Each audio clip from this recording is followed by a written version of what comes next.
Clay, I'm curious. I'd never seen this episode before, and I'm wondering about Yes. you.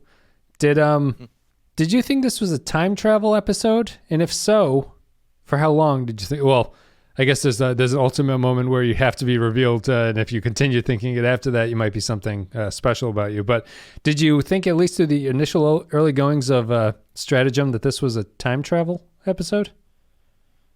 Absolutely not. Really? Because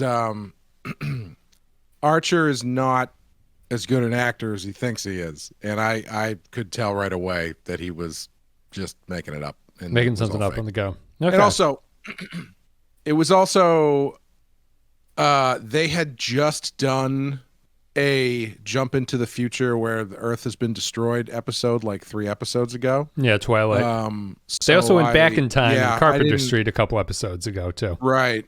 Yeah.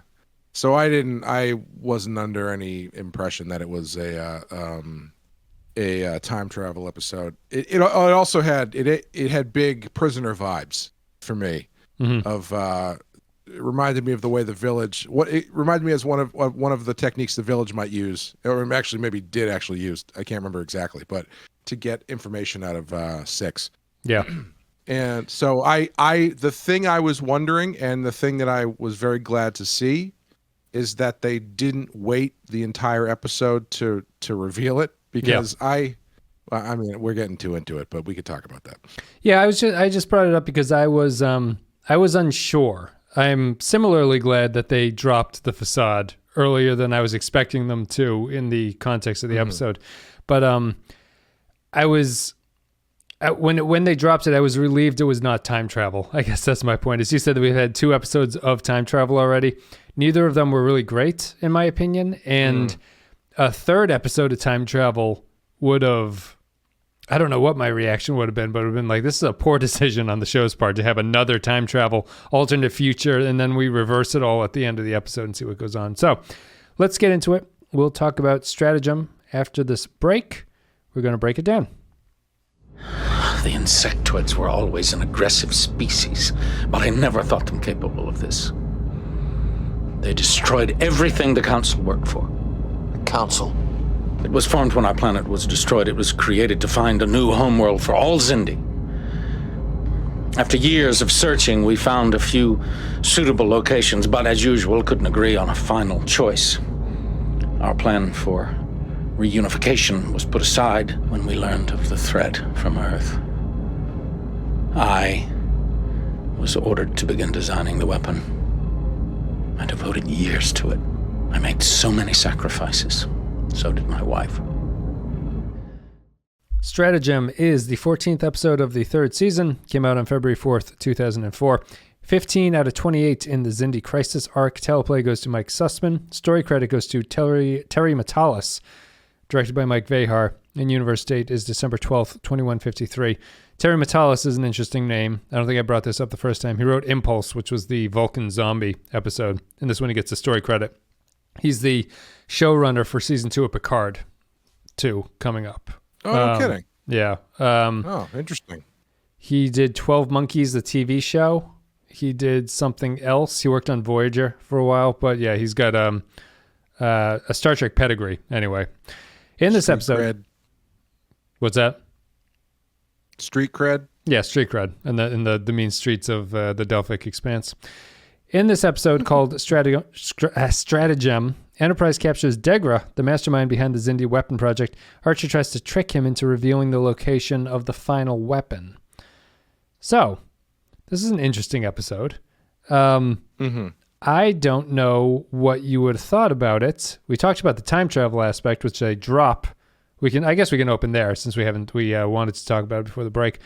They give up on keeping it a mystery as to what's going on, which I think is the smart choice for what Enterprise does here.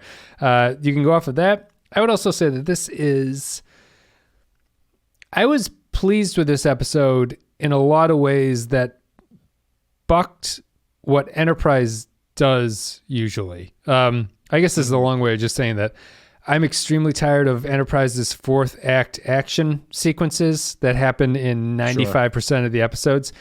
I feel like this was maybe the first episode of Star Trek Enterprise where they outthought their antagonist. It's really rare in the show. They hardly ever do it, and without punching and shooting at the end, to sort of get the point across. I don't know if I'm wrong about that. There probably is some other example in the other 30-something episodes that we've seen, more than that. But I don't know. Go off of that, or you go off of the revealing the secret. But it felt like it was a different kind of Enterprise episode to me, and I liked the way that it worked. It felt worthwhile and satisfying of an episode of this show in a way that it always doesn't manage to get there. Yeah, I like this one a lot. If the last one, I think it was the last one, was my favorite Xindi episode so far, this is probably number 2. Yeah. I thought it was really clever. I think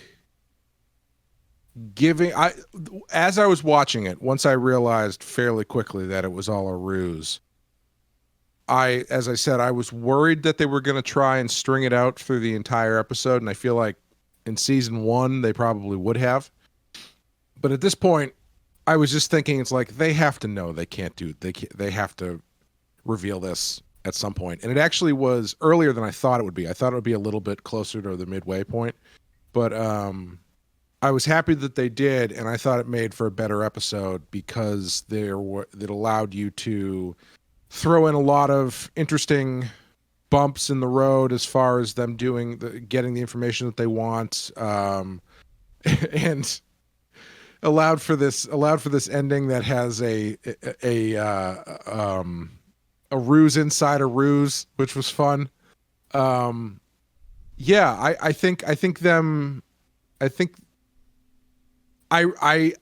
happy that they exposed it earlier, because I was thinking out how it would play if they revealed it at the end. And an end reveal would not have had the impact that I think that they were going for. Yeah. Because it's a harder episode to write, because you've just got these, if you can't give it away until the end, you've got just these two guys in a ship. And I think that's going to get boring pretty fast. I think another show could have done it, but I don't think this one could have really pulled it off and had it been really interesting. But I just thought they recognized the limitations of the ruse from a storytelling standpoint, and that it would be more interesting to play with this in a more direct way with the whole Xindi stuff, instead of it just because I think mainly one of the reasons that they didn't wait is because I don't think anybody would have bought it, honestly, because like I said, I wasn't buying it from the start. I was waiting for the twist. Yeah. And if you're going into this expecting that there's some chicanery going on, you're going to spend the entire episode just waiting for the twist, and then it's not going to be. You're just going to get to the end and go, "Yeah, I knew it's obviously," and you lose any narrative momentum or impact that the twist would have. Yeah. So wisely, they didn't Ash Tyler this thing, and they actually did what they should have done with Ash Tyler, which is reveal it like halfway through the season. I think it works better because of it. I think that I think that the way that they could have done, maybe my problem with the episode is the way that they could have done a reveal at the end of what the truth was that it probably would have had to do more work with Archer and Degra on the ship, learning about each other. The point of the episode would have been more about Archer mining him for information about what's going on, and instead of the slight bit of information you get here, I think he tells them maybe a sentence or two about what the Xindi have been up to and like why things are the way that they are. That probably would have been the focus on it. I really like this episode. I think this is good. I think it's well constructed for a Enterprise show in particular. I think maybe in terms of other Star Treks, it's kind of more of an average episode. But I think just for Enterprise's sake, it's actually pretty good that they've tied in the Xindi thing. and they've gone back to the planet, and they have Degra again, and they have information, and they end it with knowing where they are going with it. I think that the weaknesses to it are all larger Star Trek Enterprise serial Xindi story from the third season problems, I think. Like, one example, just to get into what I'm thinking about it, is that, remember in the Detroit episode, Carpenter Street, at the end of Carpenter Street, they brought back 3 Xindi reptilians, right? Yes. I assume those guys are dead at this point because we have not seen them in a long time. Which brings up the question, I don't know why they brought them back other than to protect the timeline in case someone found a Xindi reptilian, but in that case, just, I don't know. That seems strange. But the other problem with it is this episode has to kind of awkwardly get around the fact that they've captured Degra somehow, so it misses what I feel would have kind of been an episode in and of itself, which is getting Degra and capturing him. And they do it here by just flashing back to what they did. They go back to the place where the weapon was done. He's still there for some reason, and they capture him that way. But it just felt a little clumsy that they hadn't thought out how this was going to happen in a more episode by episode way. Like, if Degra was one of those Xindi reptilians, I feel it makes a little bit more sense that they now have this guy and they have to somehow trick him. But instead they have to work it in this kind of clunky way to get this guy to come at this point in this episode. And I don't think it's a problem, but I think that the series hasn't laid the groundwork really all that well to make episodes like this feel like they're natural stepping stones. They feel like they're good concepts and good executions of a story, but it still feels a little bit clunky getting from point A to point B in a lot of ways.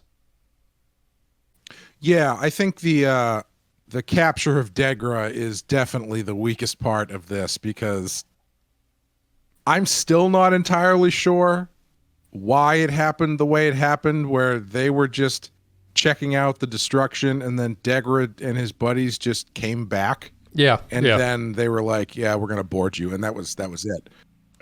That's a little clumsy. And they don't really give you that good of a reason. And I totally understand what you're saying. Like it does. This doesn't, as good as this is, it doesn't feel like it is a natural, advancement of the story that they're telling in season 3. It very much feels like what else can we do with this plot in season 3 that we're stuck with. Yeah. But I think they make it work. I think aside from the clunky capturing part, I think it works pretty well. And I'm actually glad that they didn't do Degra and Archer learning about each other for 40 minutes, because honestly, I don't know. I feel like they've done that plot so many times in Star Trek. It's 2 people stuck somewhere and then they start talking about each other's families and shit. Yeah. I think this was a more fun, kind of interesting way to handle this stuff. And also I think I was gonna say, I guess maybe this is a question that we can move on to. But we don't have to do it now if there's other stuff you want to talk about before we were gonna move. But I feel like it's a nice. It shows a bit more of how Archer is willing to fuck with people and do more intense stuff to get what he needs. I think he just seems smarter. I was kind of hoping. Sure. I was kind of hoping that he was going to threaten Degra with his kids. I thought when they have that really great scene after the Degra finds out what's going on, and he says that line to him, I told you what you thought you wanted to hear, or something like that. I can't remember exactly what the line is, but it's a good retort that Archer doesn't really have an answer for. And I was kind of expecting Archer to come back and be like, well, then I guess you won't mind if we go to that planet and then completely destroy it, or something like that. Yeah, you know, like use the bluff against him, sort of. But I think what they ended up doing was more interesting. I think that I think that Archer basically the main change that's happened for me is that he seems more intelligent in these past couple episodes. Yeah. Like he's able to trick people in a way that he used to be tricked himself as a captain in the first couple of seasons. I don't know if that's supposed to be intentional and that he's actually, the writers are like cognizant of him developing that way. They haven't really stressed it. He's never had a scene with Trip where he talks about how, you know, he feels like he's developing as a captain or something, and that he's able to stand up to the Xindi. But it does, just moving away from the run and gun solution for him, where they actually put a Inception level puzzle trick to get Degra, which honestly is more confusing. I watched this one twice. I had a little bit of time before we started, and so I rewatched it. I thought it was more confusing the first time, and I was actually expecting to have a lot of our conversation go, what was Degra doing? Because I think I walked away from the first viewing unsure of what Degra was up to, like when he realized something and when he was starting to play the Enterprise against themselves. The second time through, it's much more clear to me that he does not realize anything until the end when he is set free. And at that point, he is flailing, trying to convince them not to go to that planet by just being like, well, no, there's nothing there. Like, why would you go there?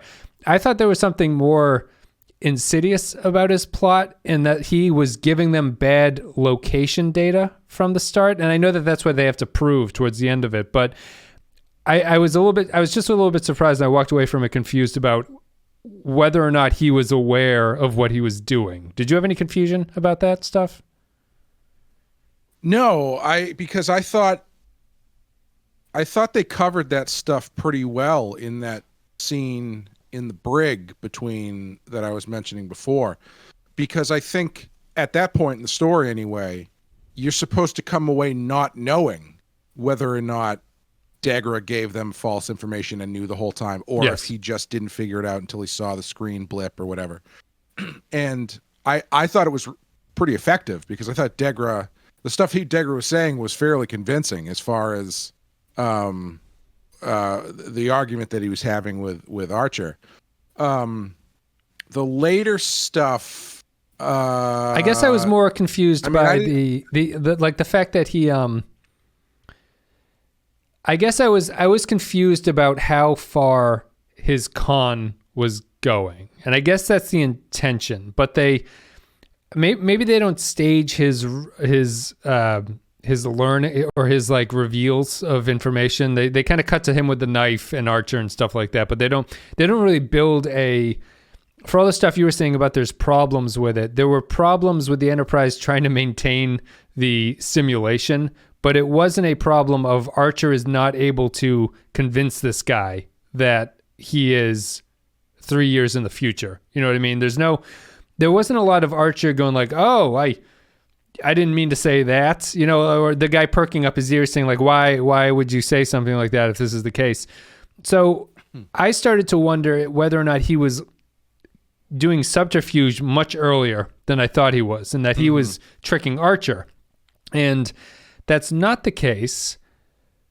But I was also kind of disappointed when that wasn't the case a little bit. I was like, oh, he just fucked up and then was trying to save face at the last moment and tell them, don't go to that planet. Don't go to that planet. There's nothing there, which is fine. Yeah. And I like the reveal of it, but you certainly, and maybe it's fitting of the Xindi. The Xindi are not DS9's founders or anything. You know, there's not like this game that they're playing that they have a little bit of control of the board.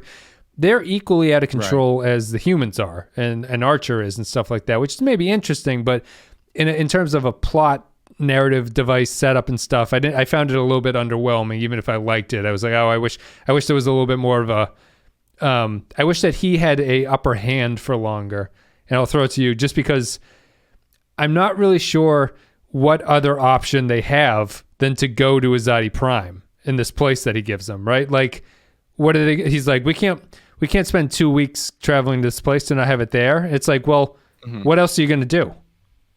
There's a billion places in the universe you could go to. Like, are you just you're just not going to go to that place. So I didn't find it very convincing why they would not go to that place. You know, it's like, well, this even if he's lying, it's the only thing that you have going for you. So why don't you go there and see what happens? Yeah, I think that's more of a problem with the overall Xindi arc than it is the episode, honestly. Because what T'Pol or whoever says is they're like, oh, it's 3 weeks at maximum warp. And then T'Pol's, or whoever it is like, that's a pretty big detour. And my thought was, from what? Right. Where are they going? Yeah. They have nowhere else to go.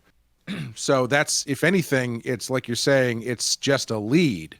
But if there were a more specific end point that they're driving towards currently, where this would be taking them off their course, unless they are they on their way to Zind or wherever the fuck the Xindi come from? I don't know. They don't really have a plan at this point. I guess the plan is to trick this guy and hope that he gives them information. Yeah, the Xindi don't have. I guess we learned in this episode the Xindi don't have a homeworld yet. The whole reason that the council is set up is to, I guess, find a homeworld where they can all live together and stuff like that. But it is just a little bit. I wish there was a better reason for the crew to seriously need to reconsider going to this place. That is the only place that they know that they can go to, and that there is a star there, and he has talked about something like that before. Even if it's a trap, right? They're still closer to the Xindi in their trap than they were bumbling around in the middle of nowhere not finding anything at all. And right. I think that's the one downside to it. But yeah, outside of that, what I think I like about it is just that it's an episode that has a lot going on in terms of the sort of layers behind it. It seems a little bit more complicated when you see it the first time, I would argue, but eventually it's a pretty well done trick that they play on him. It shows Archer and the crew. Go ahead. They have a lot of capabilities to build a Disneyland ride on that ship that I didn't realize that they had. I like that he used real hydraulics or something. Like Trip has to open the valve. Yeah, all those hydraulic door cargo hold things that they have in Jeffrey's tubes or whatever. They pull all that shit out and just put that on the side of the flight simulator there. Yeah, I think that the main thing that, maybe the main problem that I have with it as an episode is because Degra has to be captured and because they have to explain what's going on. The middle portion of this episode is interesting in that it's all filling in the audience how this plot has worked. So they have Degra, and then once Archer leaves him the first time, where he knocks him out and he goes out into the ship, and I would admit that is a cool scene because I wasn't expecting it. When he leaves the thing and is like, we found him, and you're sitting there as an audience member going like, how the fuck did they catch him? And then it immediately cuts to 3 days later to go, oh, they're going to explain how they caught him. And they do. But then even after that, I would argue the reason it feels like a waste of time is because in a better spaced arc, previous episodes would have handled that story and it wouldn't be a catch-up situation that you have to play. And the rest of the catch-up is done with scenes with Phlox where they explain, well, where did he get the worm from? And you have the scene where Phlox is like, we'll put this worm in him, and then you can tell him that it's a mind control worm and we'll take it out and it'll be great and everyone will be convinced by it. So the middle part of the episode is a strange waste of time because you can't spend that time with Degra learning more about the Xindi, which is what I think I actually want in this context. I feel a big letdown from this episode is Archer spends a ton of time with this guy, and I still don't think they've filled in more than 2 more sentences of the Xindi Wikipedia entry. And it's like, I wish they knew more about them at this point. Yeah, definitely. I think you're right. I think if they didn't have to cover how they caught, because Degra is in the last episode. Is the last episode proving ground, one the with Shran. bomb? Yeah. Yeah. Okay. Degra's in that one, and I feel like you probably could have figured out a way to capture him, and that maybe not. I don't know, but there's no direct path for them to cross that makes sense without having to go back and explain how it happened. You know. Yeah. And so I think you're right. I think it does cause the middle to have to be this flashback thing where they explain, because like if they kind of already had Degra and then started it from the last episode and then started this episode with this thing that seems like it's 3 years in the future or whatever, it might even be a little bit more believable if that was the case. Yeah. As far as the for the audience goes, I don't know, because Archer's not that good of an actor, but I think it would allow you to kind of like smooth over some things as far as explaining exactly how every little piece got put together. However, I did really enjoy seeing the inside of Degra's ship because their bridge looks like an internet cafe from 2005, which is a unique look for the inside of a Star Trek ship. They clearly ran out of money or something and couldn't build any consoles, so they just got some like desks from the accounting office and put some Dell flat screens on them. What is the Geek Squad doing? Get the Geek Squad up here. There's a bunch of guys with pencils coming up the escalator into there. Yeah, what do you think of Degra?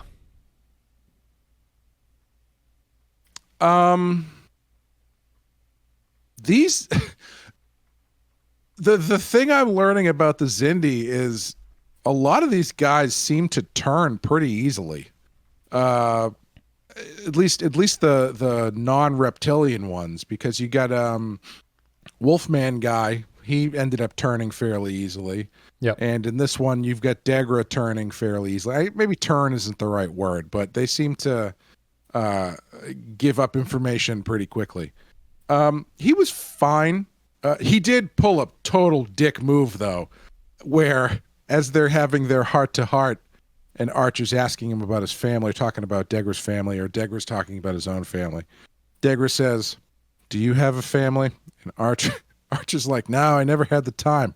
And Degra says, You should find time to start a family." And all I was thinking was, you blew up his planet in this reality. There are no more people for him to start a family with. You've literally killed every other human in existence. That's the one thing we learn about Degra here is that he likes kids, I guess, is like his defining characteristic as a person. He's regretful. He's semi-regretful that he killed 7 million people on Earth, but he's mostly regretful that there might be kids in that group of it. The kids are what undoes Archer's ploy, because he didn't include the ages of the kids in the letter that he wrote back home or whatever, and Archer was unable to tell which was the older child. If I was Archer, I would have covered that by going like, why would you tell me their ages? Who cares? Yeah. I'm a huge pedophile. I told you that, and there was a reason you didn't want to tell me the ages of these children. Wes, we talk literally twice a week. I have no idea how old your kids are. My favorite part of the whole thing, my favorite in like a funny kind of way, was Hoshi pretending to be Degra's friend and talking to him over the radio. For some reason, that really killed me. He's like, "No, it's good to hear from you, Degra. We're all safe. Your wife is here." And Degra didn't I'm question fine. We're all fine. How are you? Degra doesn't question it. He goes, "Oh, that sounds exactly like how Troy talks. That's a perfect impersonation of him." It was strange. Yeah. It would have been great if after the ruse they put Degra back into the brig, and then that guy turned to him and said, "You know, Degra, I think that I think that was good." I think it was fine, and just like had the exact same stuttering, unsure of himself speech pattern that Hoshi gave him. I it did strike me as it was a little bit silly, but in general, I thought the Hoshi and T'Pol and Travis and Trip stuff was pretty good. I thought that was the other time where I realized the second ruse was a ruse, when they were like, "Son of a bitch, Mayweather just reversed the polarity of the warp shell." I was like, "What? No, he didn't. That's not a thing. No, that's not something Mayweather knows how to do." That's not something Mayweather can do. I've never seen him do anything remotely like that. Yeah, I like the end. I guess maybe I'm the wrong person. So you weren't confused at all by the ending of what was going on. I felt this is probably all on me. I felt I had a little bit of trouble tracking exactly what they were doing there, like what the ultimate plot was. And I know that this is semi-intentional, so this is semi on me, but I have to imagine I was also very distracted by everyone in that engine room scene having to act like they were falling over the entire time as the set is standing exactly still. But I think it was really, and it's not really a problem, but bringing in the fact that the Xindi have this like trans-warp capability where they can jump huge distances and they don't have to go normal speed to get places. I thought I was expecting more from that, but they were just doing it to show how they could get to the red giant so quickly, and Degra would believe them that they were doing it. So as I'm explaining it to myself now, I understand like there's not a lot to be confused about, but for some reason I was a little confused that first time. I imagine you were fine with it, but I'm just curious what you thought. Yeah, it didn't. I didn't seem to have a problem with it. The one thing that I was thinking though was, I don't know why Degra didn't play it cooler even when they showed up, because it's like, let's say, so he told them that it's abandoned, and so if they showed up there and it's abandoned, then he's got nothing to worry about. But if they show up there and he knows that this is where the weapon is or whatever, you would think that he'd be like, of course, they have plenty of people guarding this thing. There's no way a single starship is going to be able to. I was surprised he didn't play it cooler. I mean, he kind of says what I'm talking about, but he just like frantically says it when he's like, the defense wall will destroy all of you. And well, he reveals it unnecessarily when it's something he could have said, like, right. Yeah, like if he had played it cooler and in his head been like, well, I don't have anything to worry about because the defense shield is going to destroy this thing, so I can just not say anything. Right, yeah. And my family will be fine. And also, I also think that the ending there probably could have worked better if Archer did threaten his family, because he really doesn't have, like, at this point, he's just trying to cover for the fact that he gave up where this planet was or whatever. And also you could argue that the fact that his family would be hiding or living on the planet where the weapon was, if the Xindi had fallen apart, I guess he says it in the episode where he's like, that would be the first place everybody would go and kill everybody, all the other Xindi who were not compliant with the reptilians or whatever. You'd think that the place with the planet killing weapon would be the first place they go. Yeah. But I kind of lost my train of thought there a little bit. Well, I mean, do you think that kind of forgot what I was going to say. Do you think that I think that the weakness there is that Degra does, there's two things. So I understand about the Degra and his defense shield situation, right, where he explains that to them, and that doesn't seem like it should be a good idea that he should say that out loud. He should just let it happen. It's similarly confusing when Degra's captured in the brig. He tells Archer, when my superiors find out that you've captured me, they're going to come and destroy your ship. And I go, why haven't they destroyed Enterprise at this point? Like, why, if they can do this, why have they not destroyed them? Because I think it just goes hand in hand with, we have no idea what the Xindi are, and it kind of goes back and forth based on what the plot needs. So if you were to say that the Xindi are an Al-Qaeda type force where they don't have a huge militaristic impact or budget, basically, they're kind of spread out and it's hard to track them down. That's why you have to open the season by asking all these random aliens, like, have you heard of the Xindi? And some of them like, I think are around here or whatever. But after, like, as this episode goes, Archer clearly is either incredibly lucky or he knows something, because he explains everything to Degra in a way that Degra does not find suspicious. Like when Archer's like, the Insectoids betrayed you guys. Degra's like, I fucking knew the Insectoids would betray us. Like, God damn it. And he explains that they're building like thousands of ships. And Degra's like, typical Insectoid Xindi. Of course they're going to do that to me.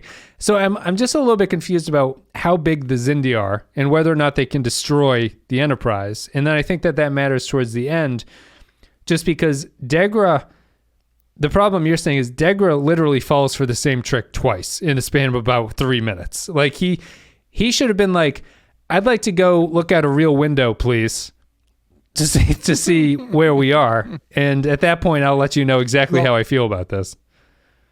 The other thing that I thought was funny about the ending is after they after the scene in the engine room where they invert the phase manifold or whatever, Archer says, take him back to the brig.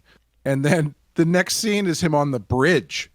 And I was like, did the ensign mishear him and just took him to the bridge, I guess? But he clearly needed to be on the bridge in order to see the ruse, the follow through of the ruse. But it was just a weird thing where I think, unless I misheard, he very clearly says, take him back to the brig. And then the next scene is them bringing him onto the bridge of the Enterprise. I just think of, they need to have a Star Trek sketch where James Brown is the captain. He's like, take him to the bridge.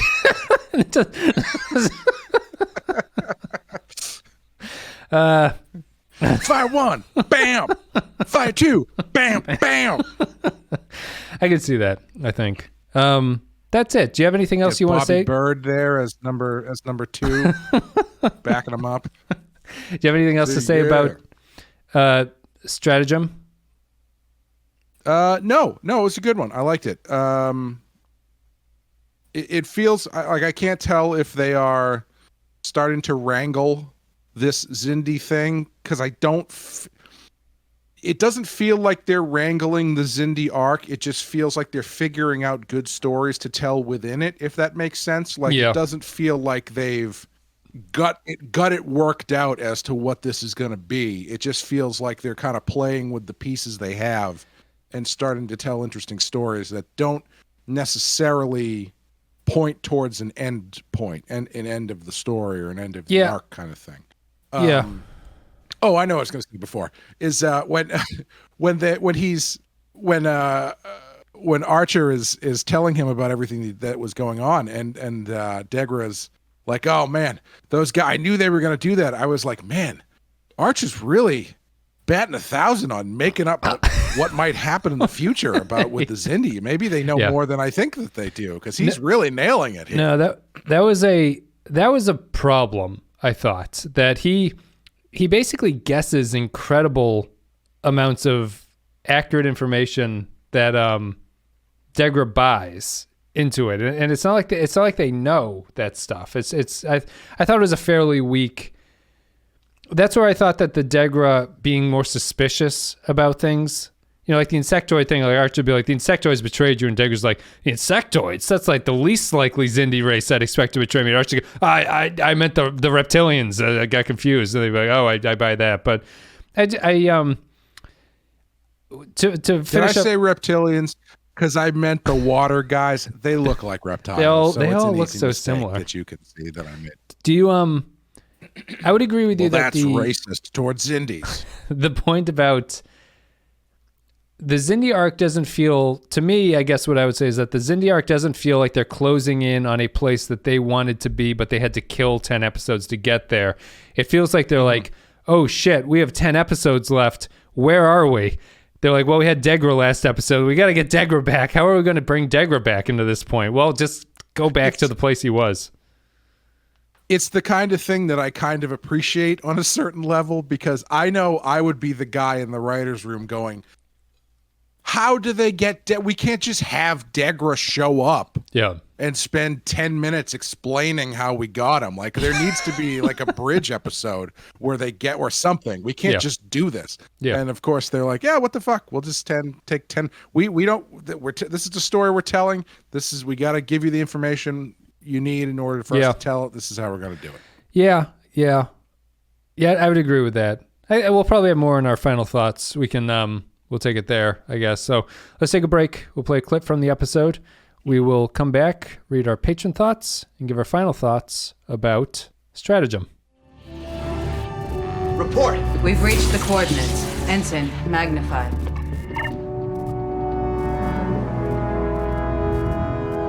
I'm picking up several Xindi vessels. I'm also reading significant quantities of chemosite. What's our status? Minimal damage. Our hull plating's coming back online. Arm all weapons.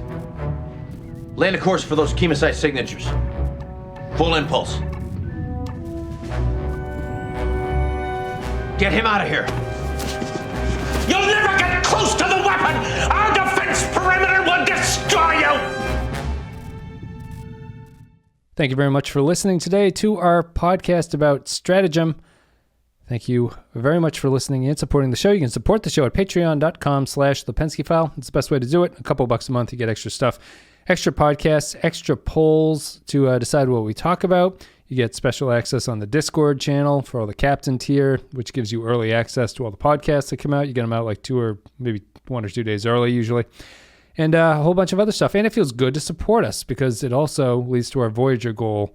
We're now over the Voyager goal, but it's always good to tack on a little bit of a security blanket, make sure that we stay doing every single episode of Voyager when we get to that series. And we're officially in the expanse of the Voyager goal. We are on our way to the end the Xindi weapons test of the first episode of Voyager, I guess. I was going to tie some kind of Degra thing. The patrons are Degra, that we're just trying to convince that we are over the goal and they shouldn't leave. We're definitely going to do Voyager, guys. Don't trust the Insectoid Xindis, but everyone else. Do you know anything about fraud law by any chance? Not off the top of my head. Great, me neither. That's fine. You can't break the law if you're ignorant of the law, Clay. I think that is... That's legal. Legally sound. I actually just heard the other day.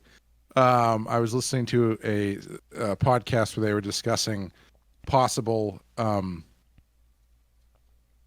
legal problems for a certain former politician of the United States, and they were saying that apparently an argument that you can use is that you can just say your lawyer said it was okay, and so you can claim ignorance to the fact that you broke the law because your lawyer didn't tell you were breaking the law.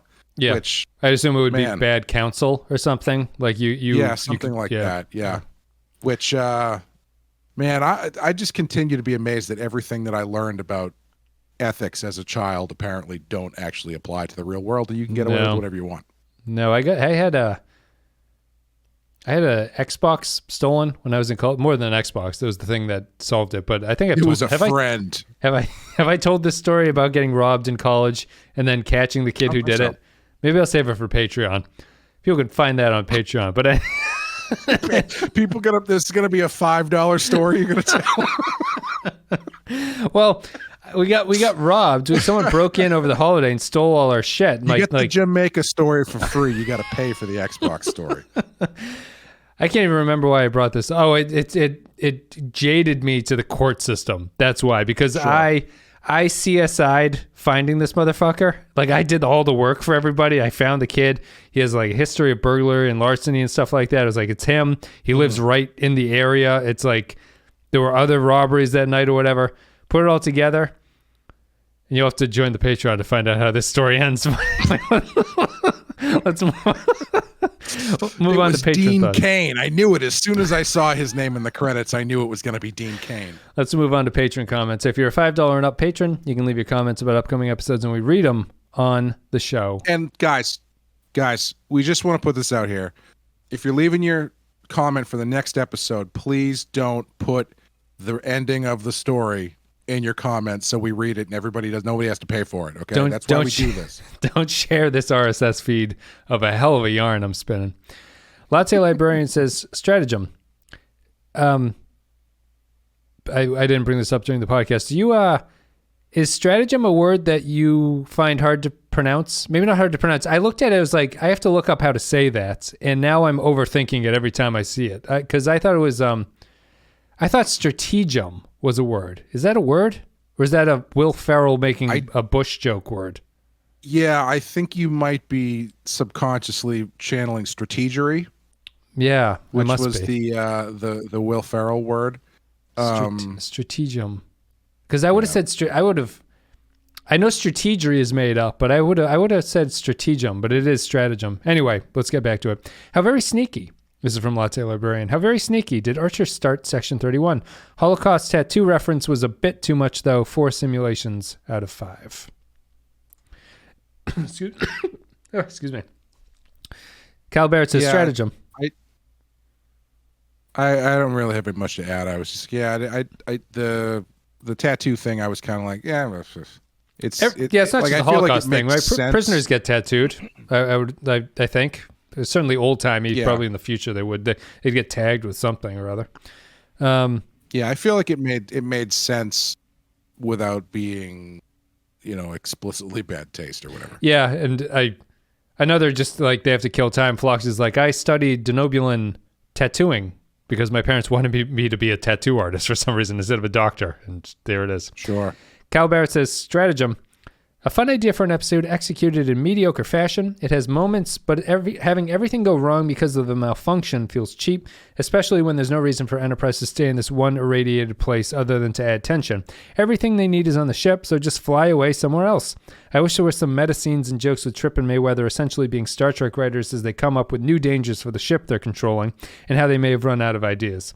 Rather than offering any new information on the Xindi or their mysterious benefactor from the future, the episode instead ends with a new location to travel to in order to drag this wild goose trek on for a little bit longer. 3 out of 5. I'm surprised Cal didn't like this episode, actually. Yeah. Well, I mean, he gave it a 3. I wouldn't say he hates it, but yeah.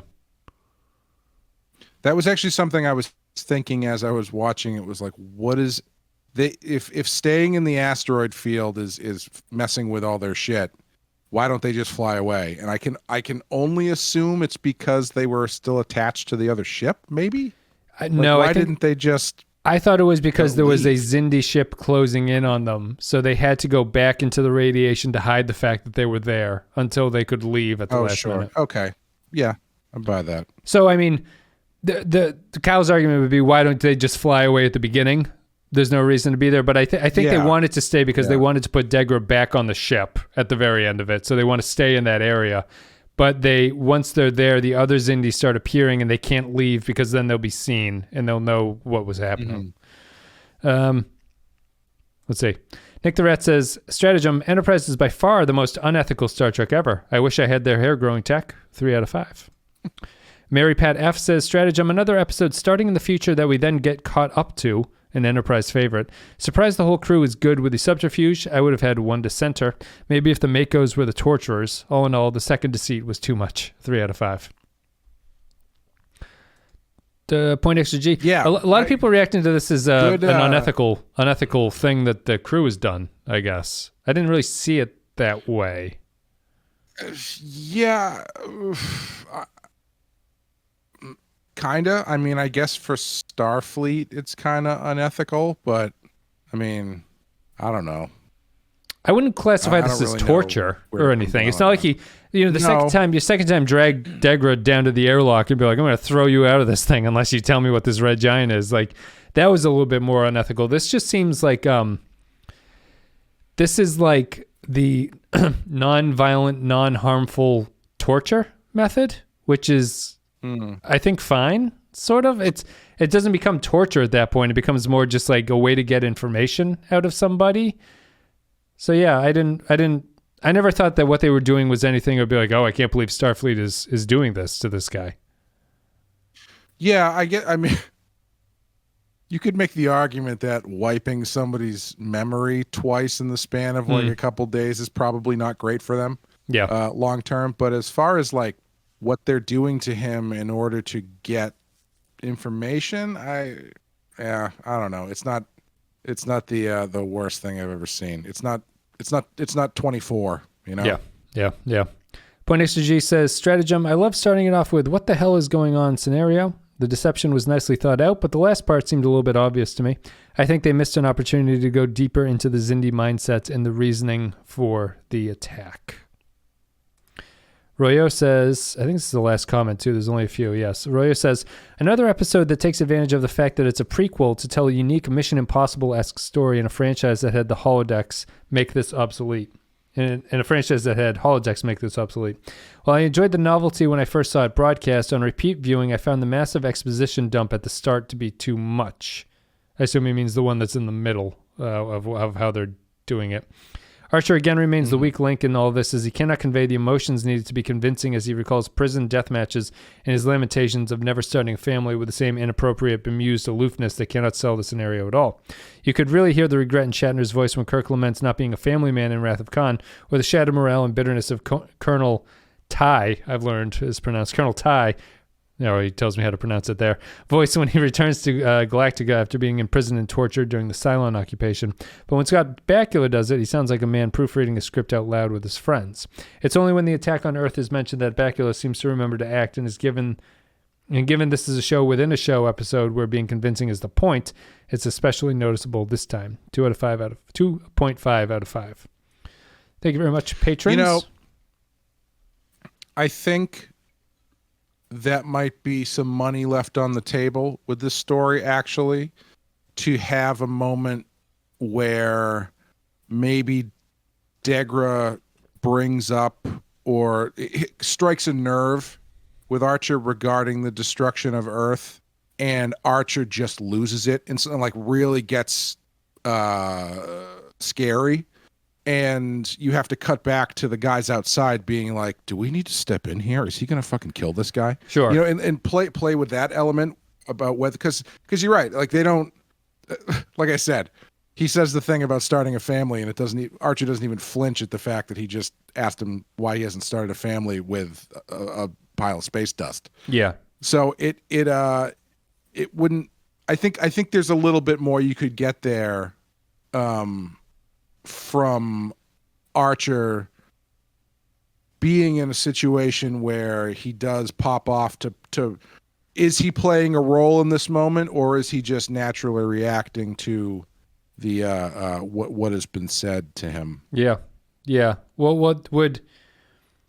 Yeah, it's probably the Bakula acting thing, because I was a little bit confused about when he was talking about Degra's talking about shooting Earth and killing these people and wondering if there were any kids in there. Archer is acting distraught by it. And I think that his character is distraught by it, but I wasn't sure if it was part of his acting or if he was cracking in that situation. You know, I wasn't sure if he was having a legitimate emotional, or real emotional response to what Degra was saying, or if he was playing it that way. And to your point, he never gets pushed hard enough by Degra, and I think that's kind of what I was talking about earlier, where if Degra had at least a little bit of the Joker in Dark Knight in the interrogation scene, where he had something that was there and he realized that he had some kind of power over it, there is a chance there to push Archer and annoy him a little bit that way. And I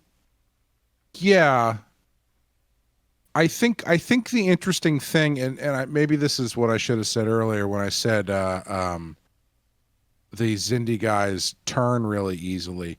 It seems like everybody they talk to is pretty, like, emotionally broken up over what they've done. Right. The werewolf guy, once Archer explained what had been done, he was like, "Oh shit, I had no idea."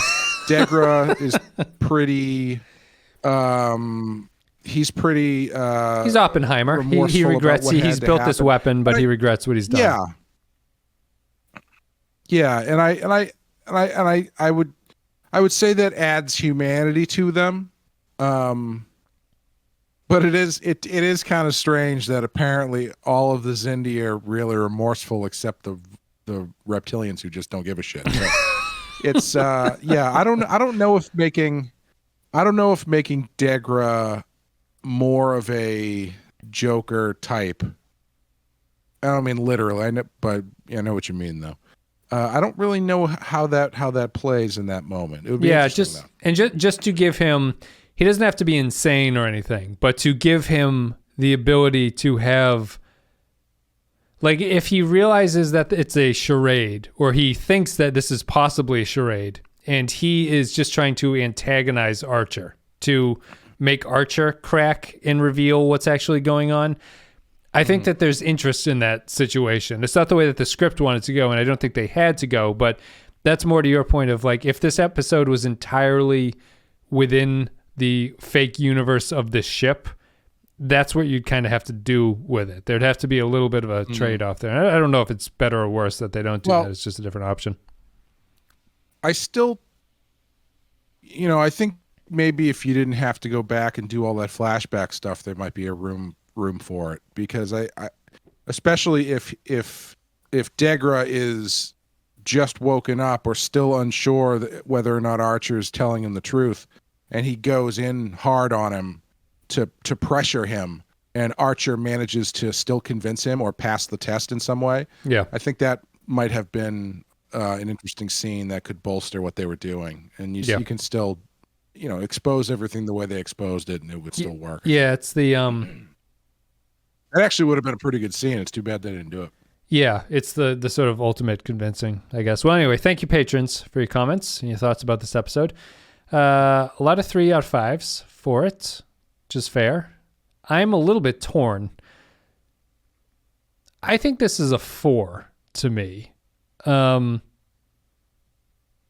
think it's a weak 4, just to calibrate it out. But I think it's better than an average episode. I think that it is... I know that my whole goal with the rating system is to avoid being like, well, this is good for Enterprise, therefore it's a higher score than a TNG episode, because I like to have some kind of consistency. I think this one meets my idea of, I wouldn't feel bad showing this one to somebody and being like, this is an Enterprise episode that's pretty okay. What do you think? I'm going to give it a 4. I'll give it a weak 4.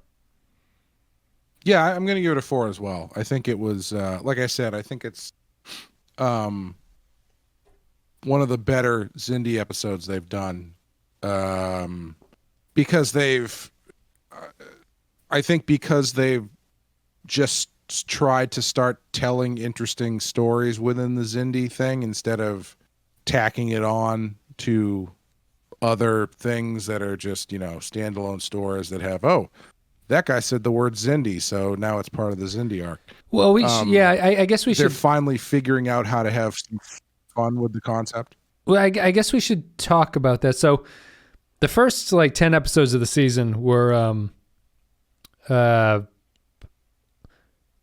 Chase the Xindi, Find the Weapon story, where the Xindi were really backgrounded. And they mostly just told Star Trek stories that had the veneer of, we're also looking for the Xindi. Does anyone know about the Xindi? And they weren't very good. And now they've actually had 2 episodes in a row that are primarily Xindi focused. And I know that the second half of the season is supposed to be just a Xindi storyline at this point, where they really focus on what this is supposed to be. The episodes apparently get better, and the storyline sort of comes together. I guess I would say that this is still just a failure of their storytelling over a season of how they've done this, because I still think that, I know that we have Mindy on Twitter always says that episodes like North Star annoy her because it doesn't seem to have a point related to the Xindi arc anyway, and not just her, but other people. But I would say if this whole season was just episodes like Proving Ground and Stratagem and then something else Xindi, then something else Xindi, I think it's too long at that point. I think a Star Trek season needs those one-off episodes in the middle. What I think that Enterprise's third season did is that they took way too long to do any of the Xindi stuff besides where are the Xindi, where are the Xindi, where are the Xindi, where's the weapon, where are the Xindi. Would you agree with that, or do you think that something What else are has the happened Xindi? there? What are the Xindi? Yeah, what are the Xindi? No, I would agree with that. I think I do think it feels like they didn't totally know what they wanted to do at the beginning. Like it's like it's a really great jumping off point to have this. I can't remember if the attack on Earth happens at the very beginning or if it happens at the Last end of season. season 2. Yeah, I can't remember. end of season 2. Okay. So, like, that's a great hook for your next season. It's a great thing to have to figure out, okay, cool. We've got this new thing that we're doing. We have to figure out how to write our way out of this thing and how to maximize this. And I just don't know if they really figured out what they were going to do before they had to start writing episodes. And I'm not saying that they needed to write the whole arc out, but I feel like there are certain signposts that you would want to hit if you're going to try and tell this season-long story. And I don't know if they had figured those signposts out by that point. And only now does it feel like they're kind of getting a better hang about it. Yeah, I would agree. I think there was some episode that did a previously on Enterprise, and they recapped the entire thing. A couple episodes we did that, and I was like, oh, they have been doing this, but for some reason it didn't. In the early episodes, it didn't feel like any of that stuff was consequential. It felt like it was just the thing that we do to get to this next Star Trek episode, or the plot of this episode where we go to this planet, is that we find chemosite. But then the chemosite has actually turned out to be vital in a way that I wasn't expecting it to be important. I thought it was just kind of a made up word that they were going to be like, track the chemosite, do whatever. But it's part of the betrayal of the Arboreal Xindi, Gralek or whatever his name is. And Archer tells Degra that the reason it failed is because he did this and stuff like that. So it's more important than I was expecting, but I don't think the early episodes stressed the importance of that stuff enough. Didn't do a good job of it. Yeah, I would agree. All right, that's it. Thank you very much, patrons, for supporting the show. Thank you, everybody, for listening. We both give this one a 4. Stratagem, 4 out of 5 for me, 4 out of 5 for Clay. Thank you very much. You can come back to our next episode, which is... I know what it is. It is Harbinger. Harbinger of Sorrow. Clay, do you have anything else you want to say before we sign off? Check out Rotten Horror Picture Show. We just recently did The Abominable Dr. Phibes, which I would like to claim that I planned this, but it was it not only is the 50th anniversary of The Abominable Dr. Phibes, but we released it the day before Vincent Price's 100th birthday, which was pretty cool. Wait, festive. No, actually, no, he would have been 110. 1911. Even more festive. So it was a big Vincent Price week for Rotten Horror Picture Show. Yeah. And next up, I'm not sure if it's out at this point, is The Invisible Man from 2020, which is going to be fun. And Badass is back.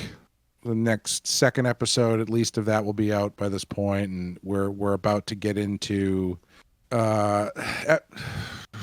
Friday the 13th, part 6 on our Patreon coverage of the Friday the 13th series. Yep. So check that out. Part 6 is a pretty goofy entry, so it'll be an interesting one, I think. Thank you very much, guys, for listening. You can go to thepenskyfile.com for all those shows, the Pensky Podcast for the Star Trek podcast. And then I guess that's it. Everything else will continue on YouTube as normal. Patrons will get, this is in the future, so patrons have a new month of content coming up on Patreon and all that stuff. Thank you very much for listening. Harbinger is the next episode. We'll see you later.